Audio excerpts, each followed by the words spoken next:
Jeremy Diamond reports Ms. Harris was the one candidate who several Trump campaign advisors said they didn't want to go up against.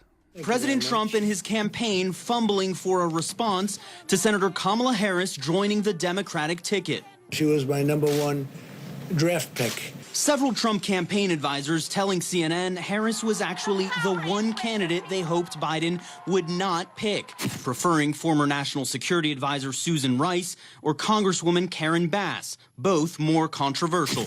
One source close to the Trump campaign telling CNN Harris is, quote, formidable and will inject much-needed energy into Biden's campaign.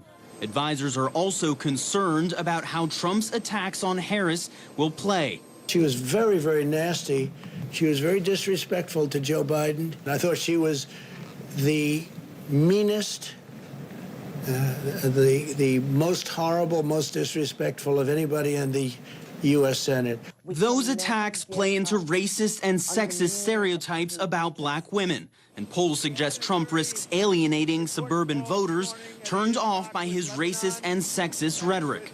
But Trump appears to be going for broke on that strategy, insisting the, quote, suburban housewife will vote for me because I ended the long-running program where low-income housing would invade their neighborhood, referring to his repeal of a rule aimed at combating segregation in housing. The president's campaign is also making race-based appeals. Joe Biden's campaign staffers are donating to a group that's bailing out rioters in Minneapolis, using mugshots of 4 black people released on bail in an attempt to tie Joe Biden to crime. The post channeling the racist 1988 Willie Horton campaign ad run by supporters of then Vice President George H.W. Bush. Meanwhile, the Trump campaign is struggling to paint Harris as a radical, unsure whether to hit her as too soft on crime or too tough. That report by CNN's Jeremy Diamond. The UN's human rights chief has become the latest international figure to condemn the use of violence by the Belarusian authorities against protesters.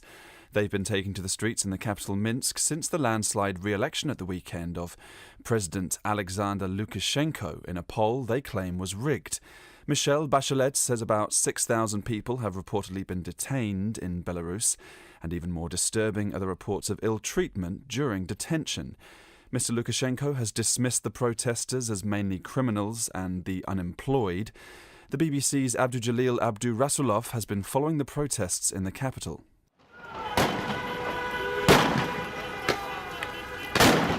Another night, another protest in Belarus. It's day 3 after disputed presidential elections. And this is how authorities here respond to any kind of dissent.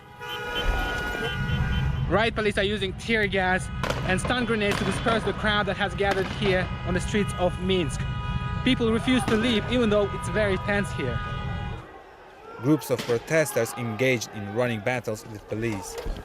Dressed in black uniforms with helmets and shields, officers fanned out across the street to push demonstrators back. People continue to gather spontaneously for nightly rallies despite the total internet blackout. Alleged fraud in Sunday's election is fueling anger here. Everyone wants change. Young people, older people, everyone wants freedom and to live in a normal country, a European country. We don't want to live in North Korea without internet, without any freedom.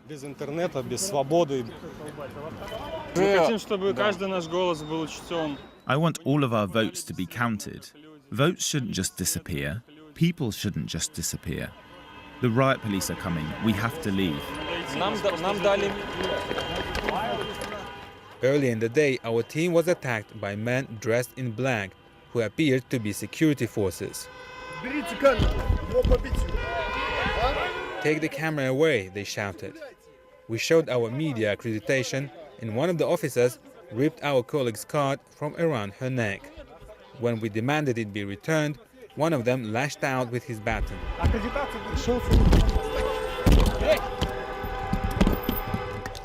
As clashes unfolded, protesters were constantly changing locations to make it harder to disperse them. Riot police chased them wherever they went. And when they caught up with fleeing protesters, Officers surrounded them and beat them violently with their batons. That report by Abdujalil Abdu Rasulov. The UK has seen the most coronavirus deaths in Europe, and new figures show the country's economy has also suffered more profoundly than those of its neighbours. In fact, Britain is now experiencing its deepest recession since records began, as the BBC's Andy Verity reports. Even before coronavirus arrived, the economy was already in trouble. It didn't grow at the end of last year and stagnated in January and February. Just 1 week of lockdown starting on the 23rd of March was enough to make the first quarter the weakest since the depths of the global financial crisis. The restrictions ordered by the government forcibly suppressed economic activity, which hit rock bottom in April. And over the second quarter of the year, the economy contracted by nearly 10 times the previous record. On the latest estimates, there's now 22% less activity than there was at the end of last year. That's a slightly smaller slump than in Spain, but bigger than any of the G7 advanced economies, and twice the size of the recession in the United States, something which worries the government's critics, such as the Shadow Chancellor Anneliese Dodds. We're seeing economies in other nearby countries recovering more quickly than they are in the UK. That is of deep concern, because it suggests that just as with the health response, where the UK has been an outlier, we're becoming an outlier on the economic response as well. The Chancellor, Rishi Sunak, defended the government's record, pointing to the UK's relatively large exposure to sectors hit hard by lockdown. Social activities, for example, going to have a meal, go shopping, go see a movie, those kinds of activities comprise a much larger share of our economy than they do for most of our European cousins. And in a situation where we've locked down and shut down those parts of our economy for 3 months almost, it's unsurprising that that has had an outsized impact on our economy. That report by the BBC's Andy Verity.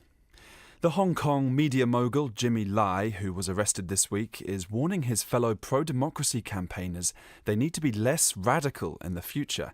He was taken into custody under the territory's controversial new security law.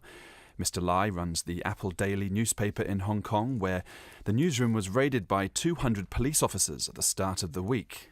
I was arrested 2 or 3 times before. This time they said that is national security law, which is more scary. Last time was not as serious as this. I was not thinking about anything else. Maybe I was feeling a bit numb. Let's see what happened. They handcuffed me and sent me to the police station. I remained silent. They showed me a lot of the interview that I did before July 1st, and also some of my Twitter live stream. And supposedly those are things that I have violated the national security law.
That makes sense.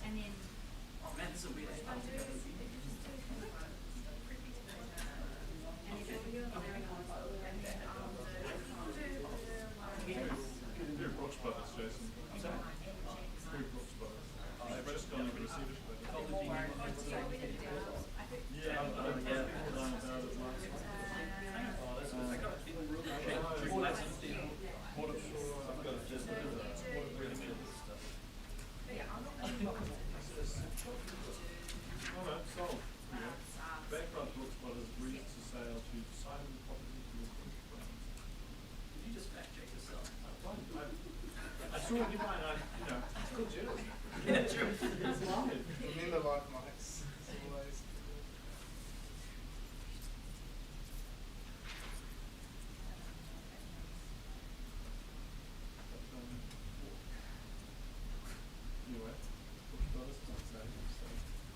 Kia ora koutou katoa. Good afternoon. I'll hand first of all to Dr. Bloomfield to update you on the latest case and testing numbers and the rollout of the government's resurgence response plan. After that, I'll come back with a few reminders of some of the expectations for everyone living in Auckland and then for the rest of New Zealand, as well as an update on things like roadblocks and other operational sides of our resurgence plan. But first, Dr. Bloomfield. Thank you, Prime Minister. Kia ora koutou katoa. Now, I have quite a bit of information to impart today, and it will take some time, but I do think it's important it is all covered off, as it also includes some specific instructions regarding groups of people who may need to self-isolate. Our priority is to ensure that this virus does not take hold and spread in our communities. And I do want to thank everyone in New Zealand, and especially in Tamaki Makaurau, for everything they are doing to keep us all safe. Let me be clear here, there is no blame or shame in having COVID-19. The virus is the problem, not people who have contracted it. They did not ask to catch it, and in the same way, you never asked to get a cold or flu in the winter. The virus is the problem, people are the solution. So people who have tested positive for the virus to date are all doing the right thing in coming forward to be tested, and we owe them our collective thanks for doing so. It is essential for us to be able to manage this outbreak. First, on the numbers. And just to note, as we did during the earlier lockdown and outbreak period, we will continue to provide updates at 1 p.m. each day.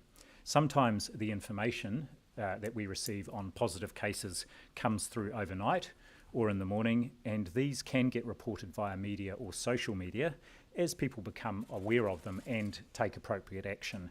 It's important to note that any positive case and their close contacts are isolated and appropriate steps undertaken immediately, including contact tracing. We don't wait until the announcement at 1 o'clock. So, first, in managed isolation, we have one new case to report. This is a woman in her 30s who arrived in New Zealand from the Philippines on the 8th of August.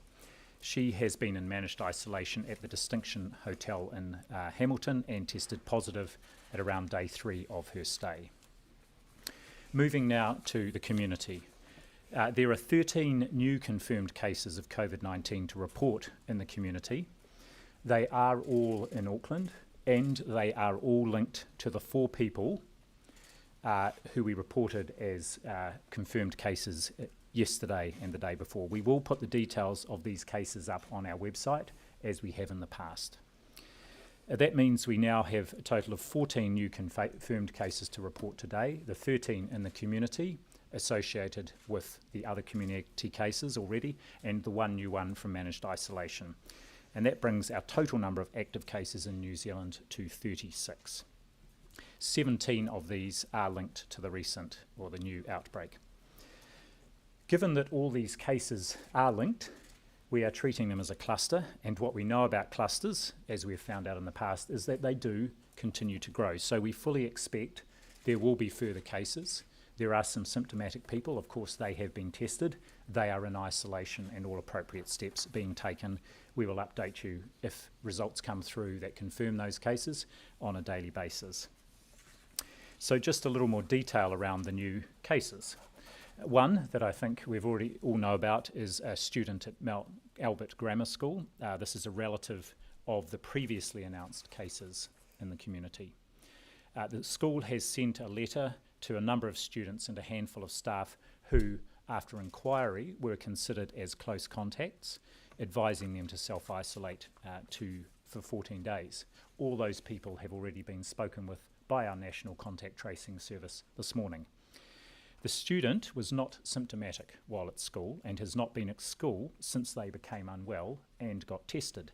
So the chance of exposure of anyone in the school community to the infection is considered low at this point, but of course we are taking all precautions, and everyone in the whole school community has been asked to monitor their health closely, seek advice from their GP or health line if they have symptoms of COVID-19, which could include a new or worsening cough, a sore throat, runny nose, fever, temporary loss of smell, and difficulty breathing. Moving on, 3 of the people who have tested positive are employees of Americold, the workplace where one of the previously reported cases was, we know, worked. Another 7 cases are family members of these employees. 2 Americold sites in Mount Wellington and at Auckland Airport have been closed.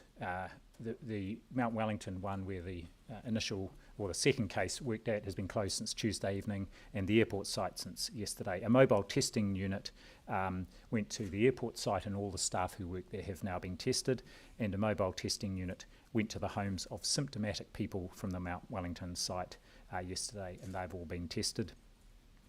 And further testing is underway of other employees who work on different shifts at that Mount Wellington site. Moving on then, another person who has tested positive is an employee of Finance Now. This is the workplace of the very first case that we reported. That person actually was admitted to North Shore Hospital overnight, has now been discharged. And there is another person who has tested positive, who is a family member of that Finance Now employee. We also have still one probable case of COVID-19 in the community, and that is also linked to the new outbreak. As part of our overall national response to this new outbreak, I am now directing medical officers of health that all cases, confirmed cases, are to be managed in a quarantine facility. Now, this is different to how positive cases were managed when we were last at levels 4 and indeed 3, and shows how serious we are about limiting any risk of ongoing transmission, even in self-isolation and including to others in the household. This will apply to any cases and also close family members who might be at risk as appropriate. A reminder, these facilities have been set up specifically and have excellent processes and resources in place to look after people with COVID-19, including health staff on site at all times, and it will help us avoid any further inadvertent spread into the community as part of our overall response. On to testing. I'll update you now on the testing numbers. Yesterday, our laboratories processed 6,006 tests, and the total number of tests now processed is 508,711. I should say that the total number of swabs collected yesterday was well over 10,000. The cut-off time for reporting is midnight. Many thousand have subsequently been reported, and labs are processing those as rapidly as possible. Demand has been high, as you will all know, at our dedicated centres for testing across Auckland, and I want to thank people for being so patient as they waited yesterday and for showing up. It's important to know that while we have an increasing number of pop-up testing sites around Auckland, anybody can also be tested at their GP, and this is also free. And this is the same around the whole country. There will be a further 2 pop-up testing sites open today in Henderson and at Airport Oaks, so the total number of pop-up and permanent community testing centres will now be 15 across Auckland. The Vaughan Road Centre in Rotorua and the Mero Street Centre in Taupo have extended their hours. They are now open 9 till 4 p.m, 7 days a week. And likewise, Lakes DHB is setting up a testing centre in Turangi opposite the police station today and Friday, and a further Rotorua testing centre at Devon Street West's International Stadium will be open today and through the weekend. We are also aware that one of the people who has tested positive has visited an aged residential care facility in the Waikato. I'm not going to name that facility today because some of the residents and their families are still being informed. However, the Public Health Unit and Ministry staff and the facility were planning last night about what they needed to do in response.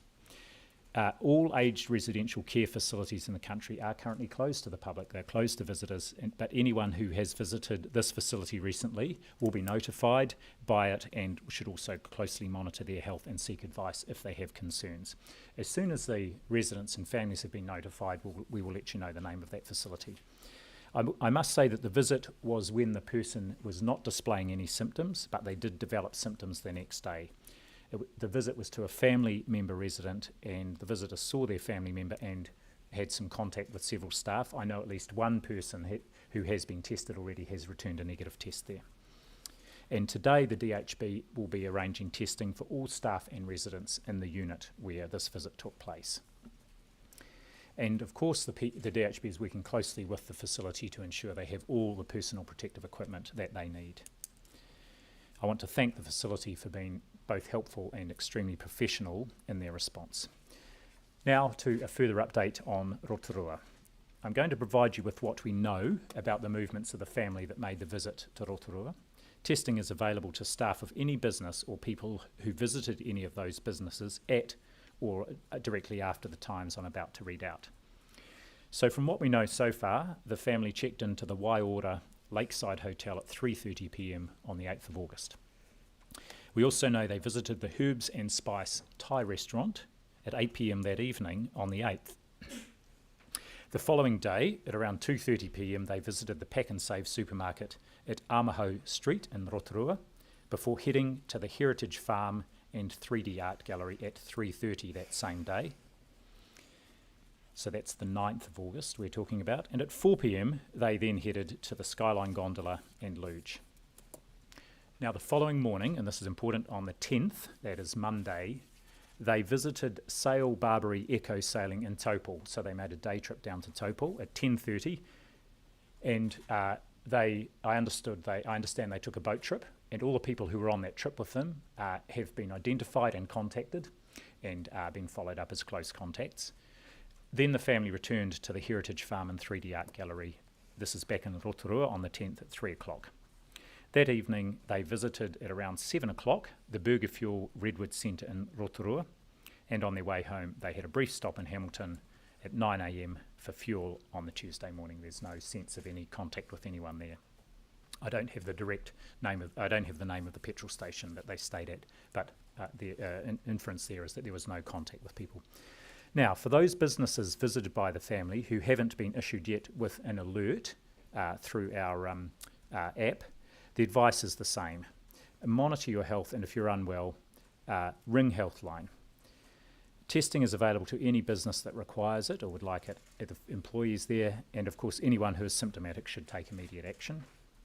Again, reflecting on this, the work that the Public Health Unit has done with this family, aside from the sailing trip, which there were some others on, the sense is that at most there is casual contact with other people at those other places. We know there are other locations they also visited, but it's important to note at these locations we're confident there is no risk of exposure to anyone. For example, the family members were the only ones at those locations at the time, or they would drive through. I'm nearly there. The app alert. So this morning for the first time we have utilised the alert function on the NZ COVID Tracer app, which allows us to send a notification to anyone who has scanned into locations at the same time that we know people who have tested positive for COVID-19 were there. We have issued an exposure alert covering the 2 separate visits of the family in Rotorua to the Heritage Farm and also the 1 visit to the Skyline Gondola. So that alert has gone out to anybody who has the app and had used it to scan in at the times that family was at those facilities. On to QR codes. I'm pleased to see that the app has now recorded 986,000 registered users, an increase of 338,000 in the last 48 hours, and I want to thank everyone who has done that. I understand that there was some slowness for people in downloading the app because of the volume of people who were doing so, and there were some caps in place by the Apple Store and also Google Play. Those have now been increased or lifted, so that shouldn't be a problem now. There have been a total of 138,000 posters created now, an increase of 51,000 in the last 48 hours, and the app has now recorded over 2.6 million poster scans and nearly 450,000 manual entries. And finally, a word on the genome sequencing. We are continuing the genome sequencing investigations. ESR is leading that. And what we know so far is that there has been no exact link made between the genome sequence of the positive swabs in this new cluster with the genome sequence of any recent case in an MIQ facility, although I should say that not all the samples from the MOQ facilities have been able to have been genome sequenced.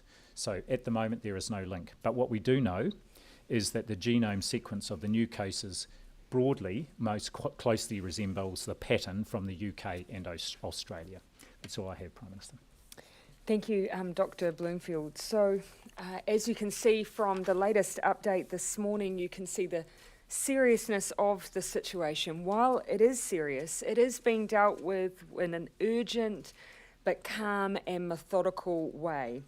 As we all learnt from our first experience with COVID, once you identify a cluster, it grows before it slows. We should expect that to be the case here.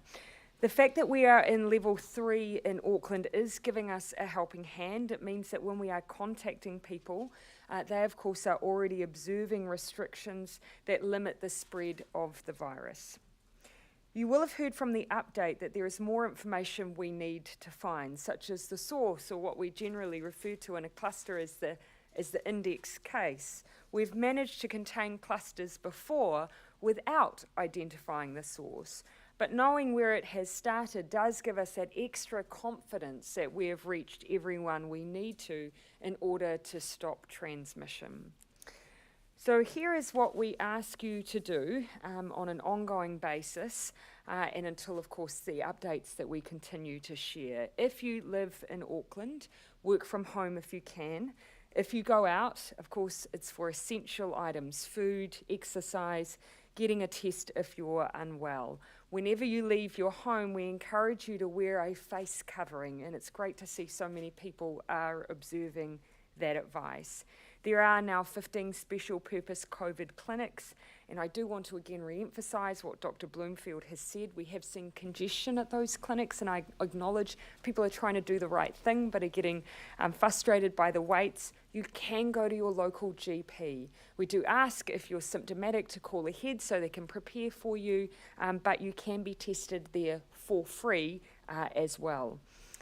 If you are well though, if you are in good health, and you have not been asked for any reason to get a test, we ask that you just stay put. It helps us to prioritise the testing. For businesses at level 3 in Auckland, you'll recall that customers cannot be on your premises except for those key exceptions: supermarkets, dairies, petrol stations, pharmacies or permitted health services. But for everyone else, of course, we encourage you to use contactless pickup, click and collect or delivery services. We saw under level 3 last time that businesses did a great job of adapting to still provide to their customers, and it should be no different this time. For those businesses where people cannot work from home and you are not customer facing, a reminder just to comply with all of those measures that we've put in place so you can operate safely, including social distancing. Now, I know this disruption to businesses is putting extraordinary pressure on you, but the best long-term economic response is for us to get this immediate response right. For businesses across the country, a reminder that all must put up a QR code for use with the New Zealand COVID Tracer app at each entryway so people can track their movements. You must put up your poster before the 19th of August to avoid penalties. Many of you have, and I really thank you for doing that. An update on checkpoints. There are 10 checkpoints operating. Police have provided maps and details of the locations on their website and social media pages. I'm told by 7 a.m. roughly 17,000 vehicles had been stopped. Mostly those vehicles were travelling for the right reasons. 312 by 7 a.m. had been turned back. Police are reporting that there have been attempts made by people to travel to their holiday homes. Again, I just reinforce, if your residence is in Auckland, we are asking you to stay put.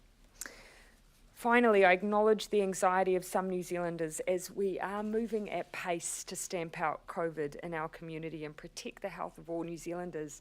But the pace and the speed should also act as an extra layer of reassurance. Within 6 hours of this case, and notification amongst health officials, we were informing people of the need to move alert levels, and in less than 24 hours, Auckland was at level 3. In Hong Kong, Vietnam, and Victoria, which are all managing the re-emergence of COVID, they in some cases waited 3 to 4 weeks before implementing restrictions similar to ours. Going hard and early is still the best course of action, and we all have a part to play in that. I'll say again that as with our first outbreak, we do have an expectation that things will get worse before they get better, and we'll all remember that pattern as well. And modelling suggests that we will still see more positive cases. Again, though, at this stage, heartening to see them in one cluster, which I think is a take-home from this morning. But once again, we are reminded of how tricky this virus is and how easily it can spread. But we know that limiting people-to-people contact really helps stop the spread. We have a plan, we have acted quickly, and now we'll continue to roll out that plan. If you have any questions that have not been answered here today, please visit the COVID-19 website. Healthline staff have been increased by an extra 180 people, but they are there to help with immediate needs and health needs in particular. As for future updates, there will be a 1 p.m. briefing again tomorrow. We will then do an extra briefing later in the afternoon after Cabinet has convened to share next steps. We'll confirm the timing of that extra briefing later on today. Till then, everyone, look after yourselves. Remember, be calm, be kind, and continue to stay strong. Happy to answer questions. Minister, we're now talking about visits in Auckland, Rotorua, Taupo, and somewhere in the Waikato. Do we need to start thinking about restrictions wider than just Auckland? I'll have the Director General answer that question first of all, because of course we do lean on their health advice in these decisions. Thanks, Prime Minister. At this stage, we don't think so, because what we are finding is that the source of this outbreak, and where all our confirmed cases are in Auckland, we are, of course, doing the follow-up of those visits where they occurred around the country. The most recent information today was the visit to the aged residential care facility in the Waikato, and also the trip to Taupo as part of that Rotorua trip. What I would just say is that our experience earlier in the year was that the vast majority, over 95% of cases, occur in workplaces and in households, not through casual visits to places. So that's a very important part of our assessment, and of course we dig deeply to find out exactly what it is people did to identify if there were any close contacts. But at this point in time, it seems very clear the locus of the outbreak is in Auckland. And just on the aged care facility, because as you can imagine, we've all taken a very, very deep interest in that. Again, we do have at least one test that has come back from that facility that has come back negative. Of course, more is underway, but that does give us an indication. Obviously, that person we've already identified was asymptomatic at the time of the visit. Prime Minister, is there any other travel history that you can tell us about those confirmed cases and one probable case in the last 14 days? Not at this point. So all of those new confirmed cases came from testing that was processed last evening, and the results came in overnight. And I found out about them first thing this morning. The case investigations and discussions were happening this morning, so I don't have further information, but of course as we get it. And I should point, even if we don't even if we don't provide more detailed information until 1 o'clock tomorrow about any new cases, any pertinent information around the travel histories of those new cases, we will make public, of course, if it's important for people to know.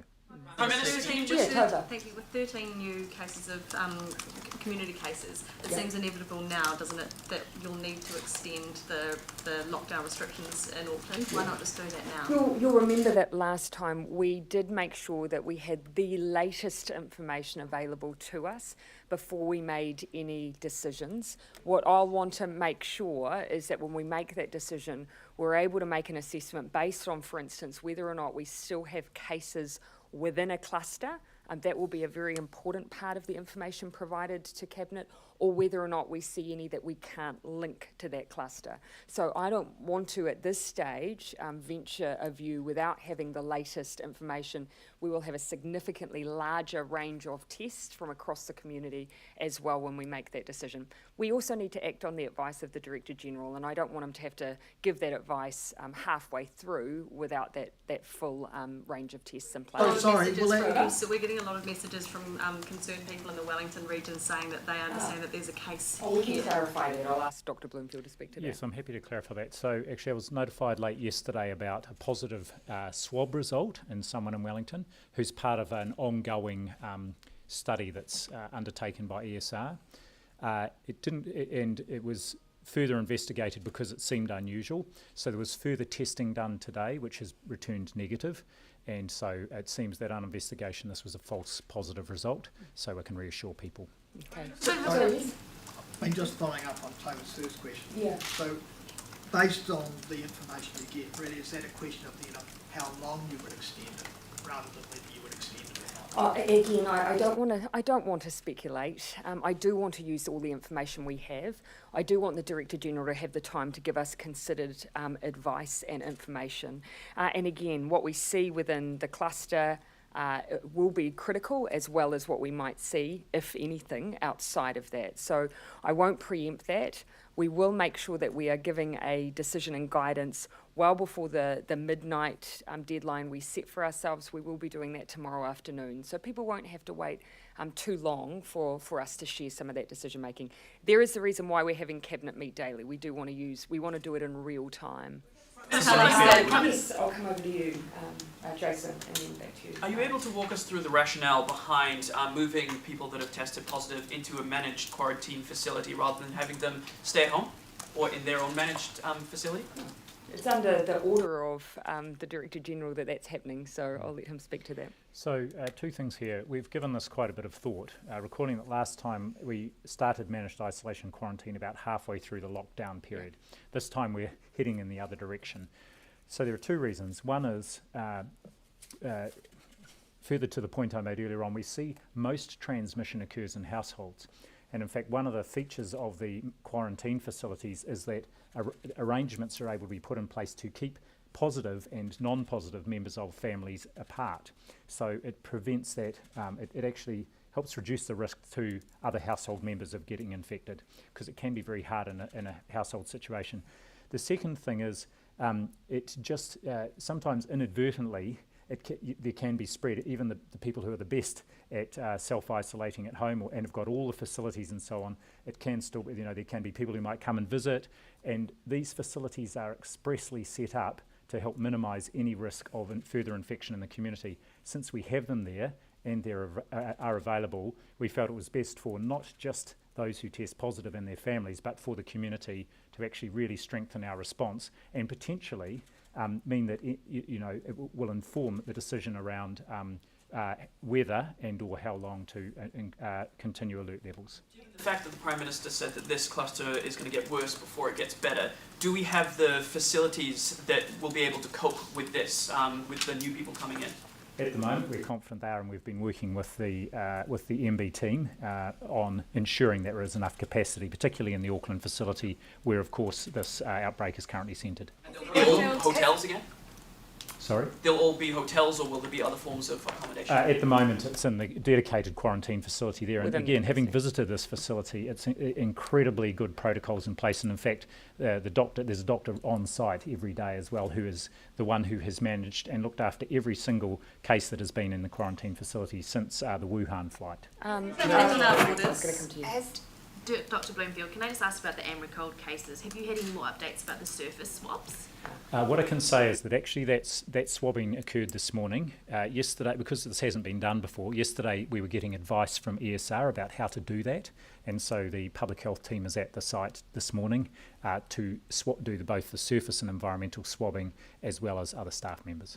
We get that result, is it like the other? Hopefully later today, yes, it will be processed like the other swabs. I think important for us to add that it's still a most likely scenario is human to human, but we're wanting to rule everything out. There's no suggestion as well that this is about New Zealand-based products, but of course we're being very, very cautious because of a cool store being involved, because of course that can prolong the existence of COVID on a surface. As of last week, the Ministry says that 2,672 border workers in Auckland, including hotel staff, have been tested. That's a fraction or half of the total Auckland workforce.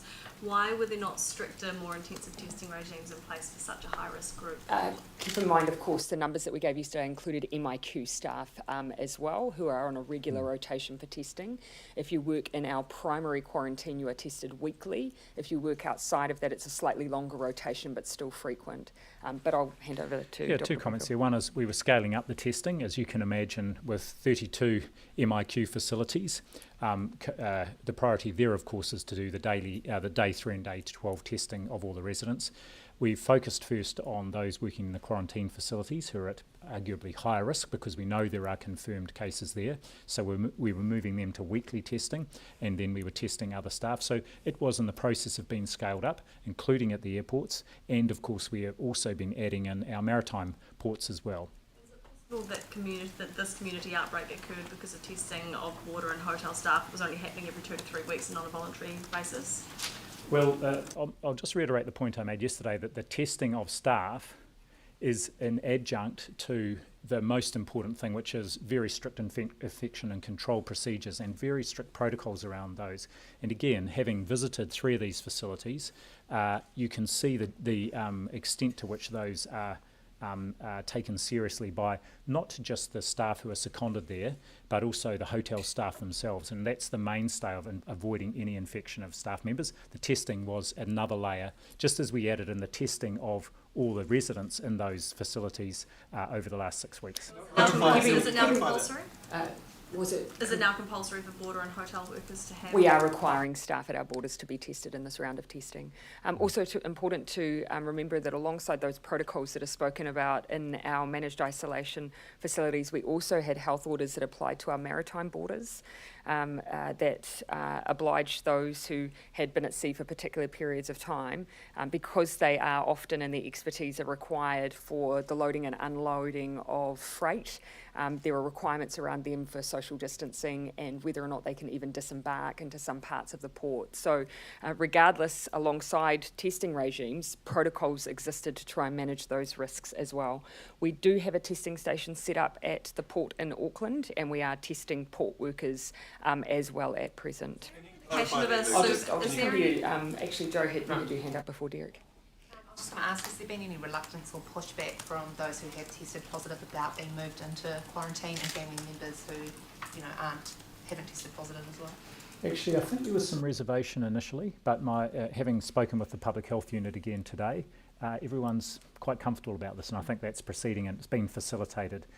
Again, there are benefits for the cases and their families quite clearly, and they see the benefits for the wider community. So at the moment, there hasn't been particular pushback. How is that actually run? Is it similar to the sort of pickups done at airports and taken? How do you actually operate? Yeah, there'll be a proper process, the same process we use when we move people between a managed isolation facility who might test positive and they're taken to the quarantine facility. So there's a very well established process, or if they're symptomatic at the airport on arrival and they're transferred to the quarantine facility. So we'll use the same infection prevention control processes. Jackson. Prime Minister, while the source of the infection remains unclear, is there any prospect whatsoever of regions other than Auckland having restrictions eased from Friday night from level 2 to level 1? Well, look, and those are things that we'll need to consider. But while we're in a heightened state of alert, I'm sure the public will understand and New Zealanders will understand why that vigilance continues to be important.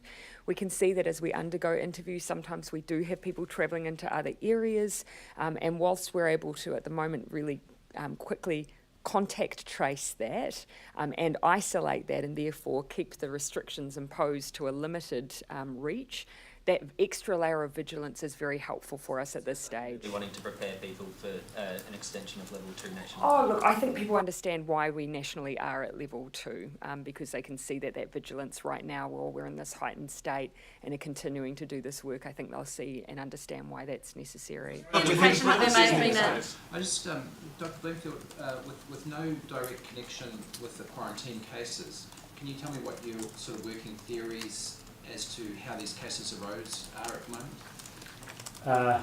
At the moment, we haven't established a direct connection, but as we find each case and, of course, do that thorough interview and investigation back, that will help.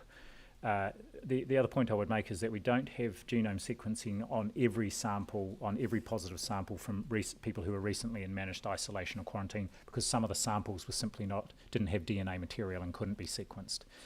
So to the border there? Look, it's most likely, and it could be at a managed isolation quarantine facility, it could be at the airport, or it could be at a maritime port. So, for example, we have testing in at ports of Auckland today to test all the port workers and other staff like customs and MPI staff there as well. We're putting the pieces of the puzzle together. Yeah. I think at this point it's very difficult for us to rule in or out. Genome sequencing really helps us, and of course at the moment you'll see that we've got a connection to particular international sources, potentially, but at the moment there's still some unanswered questions which we are chasing all those leads. So is there I guess in this vacuum, this sort of theory about the cold storage is come to the surface more. I mean, can you talk about the likelihood of that a little bit more? I still think, and I think the Prime Minister said this early on, it's unlikely. Almost certainly, the most likely explanation is person-to-person transmission, or more fleeting fomite transmission in an infected surface somewhere, and the persons in the index cases picked up the virus from there. But we're wanting to rule out the cool store link. Keeping in mind, cold stores have proven around the world, anywhere you're in a cold environment, people will have noticed that meatworks often have been listed. It's the environment that really does make that transmission very effective and it very problematic. We're hearing a lot of confusion from businesses in Auckland as to who can and can't open, and that they're losing revenue because of this. Do you have a response to that, and are you able to clarify which ones can? Well, it's exactly the same as it was the last time we were in level 3. If anyone has particular questions, there are dedicated staff at MB who are able to work through any issues that might have arisen. There may be cases where people see, their competitors open and they're not. That may well be that someone's not quite following the rules appropriately. So I do encourage them to contact MB who can resolve that straight away. We've also seen an anti-lockdown protest in Whangarei this morning. Are you concerned about the amount of misinformation that's been peddled around the whole of New Zealand at the moment? I think probably in any circumstances misinformation is concerning. I do think, though, the vast majority of New Zealanders absolutely understand why we're taking the measures that we are. The whole intent is for us to limit the amount of time that anyone has restrictions on them and limit the amount of time that anyone has their freedoms limited. The whole goal is to get us back to normal as quickly as we can. I do still ask people, use the COVID-19 website, listen to our experts like Dr. Bloomfield. They're the ones who really know and understand this virus, and they're trusted sources of information. Can you give a breakdown of how many people have been tested in Rotorua, and whether staff members at those particular sites have been tested yet? Look, I don't have that information with me, but I've got someone here who'll take that note, and we'll include that information in our update, or as soon as we can. Yep. On that question of misinformation, I mean, what is the government doing? What can it do to tackle that, and how might that affect the health response if there is these sort of conspiracy theories proliferating on social media and other platforms? It's not new. Some of those conspiracy theories around COVID-19 not being real have existed from the very beginning of COVID-19's emergence globally. Some of them are perpetuated by offshore sources. You see some of the people spreading that misinformation are from outside of New Zealand. What I would say is that, I've seen reports of people overseas who have viewed COVID-19 as being fake, who have lost their lives to it. And so, that's the evidence. The global situation is the evidence that this is very, very real. We need to take it seriously. And if you're someone that views politicians suspiciously, then please, by all means, listen to the independent doctors, scientists, those who are our source of advice that we lean on. There's been, with all the reports of hours-long waits, kilometres of waiting to get the tests, has there been any thought given to take-home tests? Not to take-home tests, no. We still know that the best test is, and in fact the only one really available here that is accurate enough is the PCR test, and that requires the throat and a nasopharyngeal swab. Yes, so I guess that there was a lot of demand for tests yesterday, and not just in Auckland, and hence the queue. I know that they're trying to process people through as quickly as possible. It does take some time to have that done, but again, just pointing people to, you can go to your GP, ring ahead if you've got symptoms, which you should have if you're going for a test, unless you've been instructed otherwise. And so there are a lot of places people can get tested, and again, thanks for the patience so far. Just Has there been any thought given to pool testing outside of Auckland in particular, just to Speed it kind up? of do a checkup on the country? Yes is the answer. Yes. Of course, just to explain that process of pool testing, that's when you bulk test a batch. It works well when you've got a really low percentage of positives, because if you do get a positive in that batch, you then have to go back and do them individually. But yes, we have the capacity to do pool testing. One of the issues is making sure that you've got those low rates in those areas where you're using it. On the take-home tests, I know some countries have used them, but of course, for anyone who's had a test, you of course have to put it quite far back into your nose, and so the idea that someone would do that accurately, obviously that's one of the things that's borne into question. So is the plan to pool test soon though? I believe we've already got that capacity. I haven't asked the question of whether or not our testing at the moment, Dr. Bloomfield, are already using pooling, but it is something that we have the ability to do. It's something that we can use as part of our capacity if we need to. My sense is that in the testing done yesterday and being done today, they're not pooling at the moment, but it's something we can do. One last quick point for people who are queuing up, it's not the test that's taking time, it's getting your details. So having your NHI number can speed things up considerably. If you don't have it, you might want to consider using your GP as an option instead, because they will have it on hand. So that's causing some of the slowness. Prime Minister, have you seen any fresh modelling around this cluster? What are you expecting it to do? I've had readouts potentially, and so it's very, very difficult at this stage to assess its growth. But of course, as you can expect, the modelling suggests that a cluster like this will grow. You'll remember that last time some of our clusters, they got up into the 80s and 90s with some of them.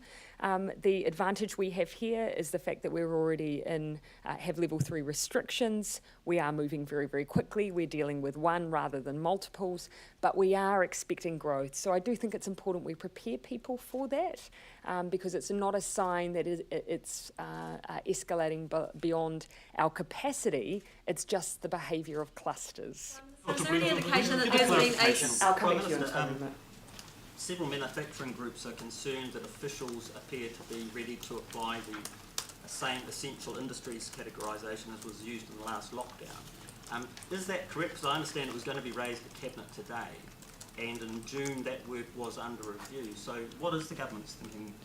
So two different issues there.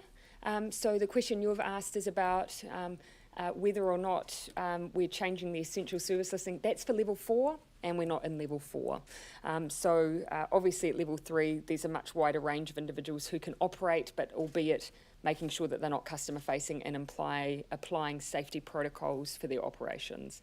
So obviously at level 3, some of those questions aren't an issue.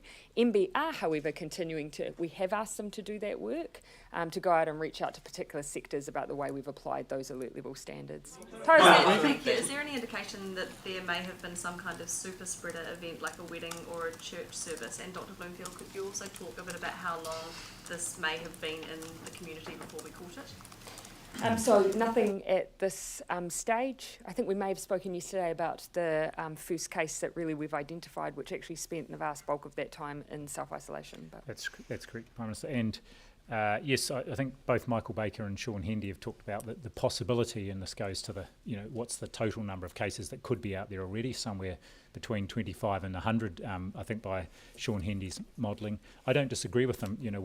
We've found the case and we're working backwards and outwards. And the key thing here is to find the extent of this outbreak and ring fence it. And having the alert level 3 in place at the moment is incredibly helpful for us being able to ring fence it. Yeah. It is possible that there may have been a super spreader event, and then also, sorry, just the follow up. How many weeks may COVID have been in the community?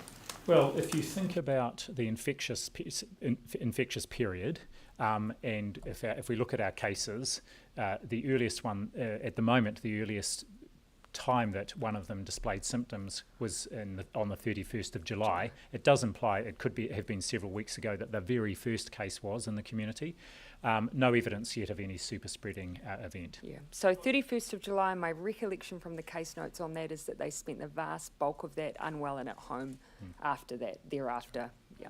So on the timetable, Dr. Bloomfield. Sorry, we've had complaints of companies price gouging masks and hand sanitizer? So we have added them to Price Watch. Minister Farfoy immediately moved on that. So I would be very surprised if that was happening in some of our supermarkets, because they're actually some of them are getting their supply from government. We released 2 million masks into Countdown.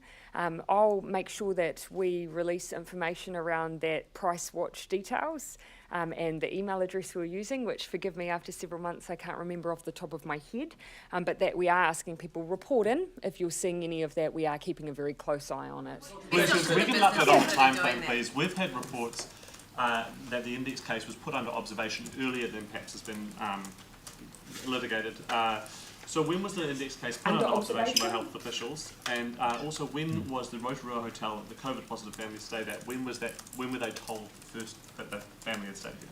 Well, so on the first one, the index case who we announced on Tuesday had been tested the day before, and like all our anyone who has got symptoms and or returns a positive result, we ask them to, where we think there's a high index of suspicion, we ask them to self-isolate. So there was no longer period. They had been tested on the Monday by a GP, and then they got the result. We got the result on mid-afternoon Tuesday. In terms of the hotel, I don't know exactly when they were spoken with, but I can find that out if that's helpful. There were no symptoms. There was no chance that person was told by officials to stay home or to be watched earlier than after that test. Not as far as I'm aware. No, not officially. And my understanding is the person went and got tested on the Monday, was rightly swabbed by the GP, and then as soon as that positive result came in on the Tuesday, everything sprang into action. Clarify for us, in this round of testing, how many of the 67,000 MIQ and border workers have been tested?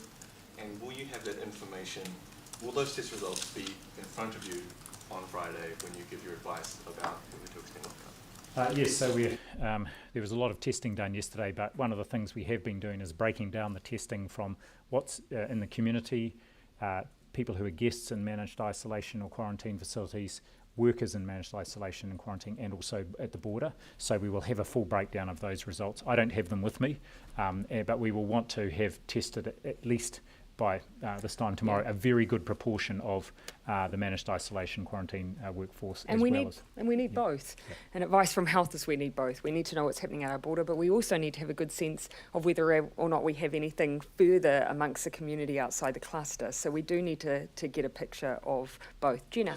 Just back on the price gouging of masks, we've been sent a receipt that one store has raised the price from $7.99 for a pack of 10 to $14.99 for a pack of 10. What is your message to them? My message is exactly the same as it was the first time New Zealand experienced restrictions on movements and the need for really critical items. Fairness. You know, we're asking people not to try and capitalise on the situation New Zealand is in. My message also to consumers is that you don't have to have a surgical face mask. A face covering that you perhaps fashion yourself is adequate. We are actually looking through the advice of health to distribute some information of the kind of face coverings, if you're using your own, are going to do the job, just so that people don't have to rely on purchasing something that might be financially out of their reach. Border testing figures that we have show about 60% of the border workforce have not had a test. That's a massive failure, isn't it? You'd have to tell me where you're getting those numbers from. I think from the ministry. Again, as we've said, we are working through testing all our border staff as we speak. We've given ourselves a period of time to make sure we get through that. There are 6,000 to 7,000 individuals that we're needing to test. Of course, we're looking at ports, at the aviation level, at all our MIQ facilities, plus doing a good sample amongst the community. So we need to do that over the next 3 days. Because that really, the testing of those workers might indicate the source, right? Yeah. So shouldn't we have them all tested as a priority and have all those results in front of you by tomorrow afternoon? They are a priority. Testing MIQ staff are a priority too, and testing symptomatic individuals in the community to get a sense of whether or not it has spread further is also a priority. We're working on each, which is why I would say that while we're setting up specific testing stations at our borders to try and pick up our border staff, I would ask people who more broadly in the community are not symptomatic to stay home. And don't you want to have a sense of, shouldn't you know a proportion of those 6,000 or 7,000 workers have been tested? If that's such a priority, how come you don't know? Because you're asking about multiple facilities at our MIQ stations as well as our border staff. We've just said that we're happy to break down those numbers as well. The testing. Keeping in mind they're tested, they're then put in, they're swabbed in different, processed in different places, so we need to collate that. Wouldn't it be such a priority that you know how many have been tested, how many need to go, and we need to get them all tested? Yep, and we absolutely do, and we're happy to provide that breakdown. Yep. Given the importance of this group and the MIQ workers, would it not have been wise, or do you wish now that there was a more robust testing of them, a week or more ago? There was testing at the border, and there has been testing at the border all the way through. And so obviously that has not picked anything up at the border. We're going back in, testing everyone again. All right, I'll pick up those who haven't asked questions. Sorry. I just had one other point to add, Prime Minister. MIQ staff and border staff also have health checks every day they turn up to work, and they have to pass that. And I can tell you, going into an MIQ facility, you have to declare if you've got any symptoms. You get a temperature check, and so all staff working in those facilities have that. That has been, again, just to reiterate, augmented with the testing that we were rolling out across 32 facilities around the country, plus then also adding in ports. So that was scaling up. You were comfortable where that was at? I was keen to see it, as I know the Prime Minister and others were, to roll out as quickly as it could, as yet another layer of our protection at the border.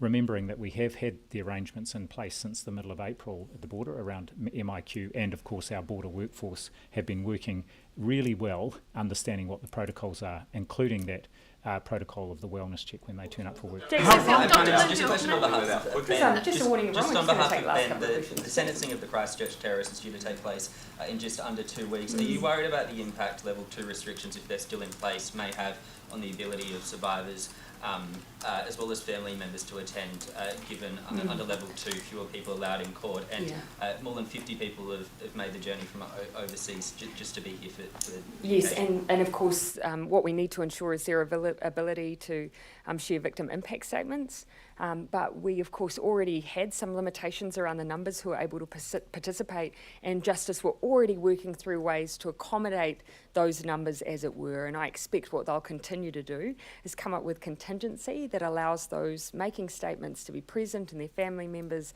and then others to be involved, be it through video link and like other forms of technology. So they'll be working through that, but they already had some contingency, as I understand, in place. Jenna? In terms of testing centres in Rotorua, there's hours, people are waiting hours and hours for a test there. Can you just confirm how many testing stations you've got there and whether there's any plans to bring on more?